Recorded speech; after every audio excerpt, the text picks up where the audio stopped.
वालेकुम सलाम वरहमतुल्लाह। बस ऐसे तरह ही बुखारी साहब बस ठीक है नहीं हूँ 3 साल हो गए जी, 3 साल हो गए काम कर दिए कारोबार कर दिए। हाँ बस बचना की बस है किसी ने से 200 वट लिया 300 की सेल हो गई। बात यह है कि मैं देखिए जी किसी को मुकम्मल यानी टटोलना मुकम्मल बात करना ये कोई ज़रूरी नहीं। ठीक है एक इंसान गरीबी कुछ चीज़ें बेच रहा है गरीबी में तो इतना ही काफ़ी है। ठीक हाँ इंशाल्लाह 5000 मैंने दिया, मुझे 5000 दिया तो इनकी बहुत मेहरबानी। अल्लाह इनको लाखों रुपया दे।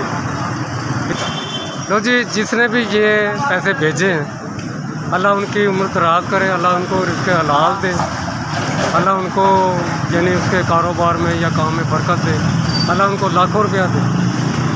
SVS की बहुत मेहरबानी कि उन्होंने मेरी मदद की और मुझ तक पहुँचाया और बहुत उनका शुक्रिया मैं अदा करता हूँ।